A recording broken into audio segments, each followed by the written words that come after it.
नमस्कार, श्री स्वामी समर्थ. वैशालीच किचनमध्ये तुमचं खूप खूप स्वागत आहे.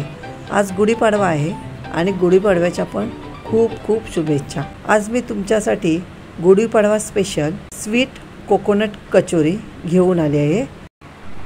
चला तर मग आपण आपल्या रेसिपीला सुरुवात करूया. इथे मी 1 वाटी मैद्याचं पीठ घेतलेलं आहे. चिमूटभर मीठ, 1 चमचा तेल, हे सर्व पिठामध्ये मिक्स करून पीठ पूर्ण तेलामध्ये एकजीव करून घ्यायचं. याप्रमाणे पीठ एकजीव झालं पाहिजे आणि अशी जेव्हा मुठीमध्ये वळतो त्यावेळेला एकत्र असं गट्टा व्हायला पाहिजे. आता आपण ह्याच्यामध्ये थोडं थोडं पाणी टाकून पीठ मळून घ्यायचं. इथे आपलं पीठ मळून झालेलं आहे. जसं आपण कणकेचा गोळा मळतो त्याप्रमाणे इथे पीठ मळून घेतलेलं आहे.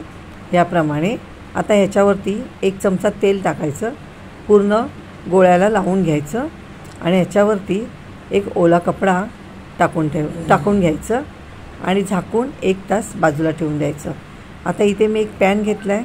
पॅनमध्ये 1 चमचा तूप आणि 1 वाटी किसलेला नारळ घेतलेला आहे ओला. आता याच्यामध्ये छान असं भाजून घ्यायचं. जास्त लाल करायचं नाही आहे, हलकंसं भाजून घ्यायचं.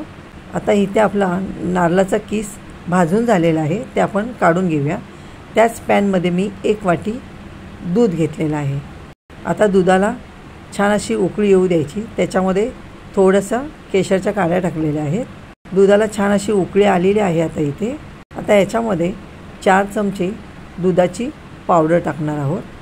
इथे 4 चमचे दुधाची पावडर मस्तपैकी मिक्स करून घ्यायची दुधामध्येच. बघा, छान उकळी आले आणि दुधामध्ये पावडर आपली छान मिक्स झालेली आहे. आता ह्याच्यामध्ये आपण जो भाजलेला खोबरा होता तो टाकणार आहोत आणि हा सर्व एकजीव करून घेणार आहोत. बघा तुम्ही, इथे दूध आहे ते खोबऱ्याने पूर्ण ऑब्झर्व केले, म्हणजे शोषून घेतलेले आहे आणि हळूहळू हा गोळा तयार होईल.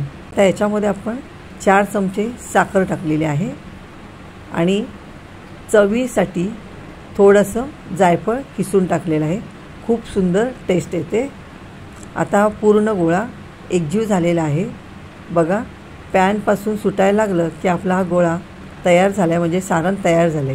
आता आपण हे सारण एका प्लेटमध्ये काढून घेऊया.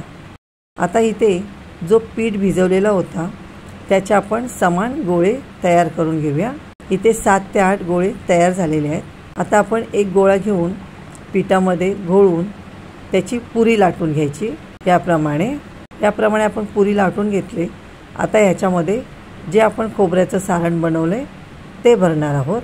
इथे सारण ज्या पुरीमध्ये ह्याप्रमाणे सारण भरून घ्यायचं, जसं मी याच्यामध्ये दाखवले त्याप्रमाणे. आता एक साईडची फोल्ड करायची, परत दुसऱ्या साईडची फोल्ड करायची. दाब द्यायचा हलकासा. असा दाब दिला की पारी उलटी करायची आणि जी खालची बाजू आहे एकसारखं करून घ्यायचं असं, आणि जी खालची बाजू आहे ती वरती फिरवून घ्यायची. सेम प्रोसेस ह्या साईडची पण बाजू त्याच्यावरती फिरवून घ्यायची. हलकासा दाब द्यायचा आणि आकार द्यायचा. आता ह्याच्यावरती लॉक होण्यासाठी 1 लवंग वरती लावून घ्यायची.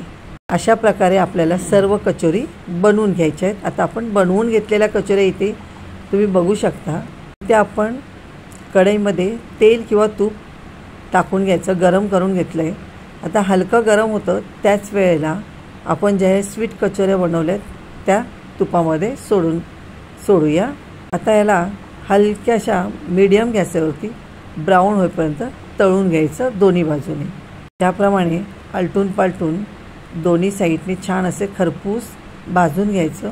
इथे आपल्या कचोऱ्या तयार झालेल्या आहेत तळून. बघा, हलका बदामी कलर त्याला आलेला आहे. याचप्रमाणे आपण सर्व कचोरी तळून घ्यायच्या आहेत. इथे आपण दुसऱ्या पण कचोऱ्या टाकून तळून घेतलेल्या आहेत. इथे बघा, दोन्ही साईडने मस्तपैकी आपण खरपूस तळून घेतलेल्या आहेत. इथे आपल्या सर्व कचोऱ्या झालेल्या आहेत. आता ह्याच्यावरती मी साखरेचा पाक केला होता आणि तो पाक ह्याच्यावरती टाकलेला आहे. बघा, ह्याप्रमाणे पाक वरून टाकून घ्यायचं. इथे आपले स्वीट कचोरी कोकोनट तयार झालेले आहे. तुम्हाला जर हा माझा व्हिडिओ आवडला तर लाईक करा, शेअर करा आणि नक्कीच घरी ट्राय करून बघा कसे झाले आहे ते. थँक्यू.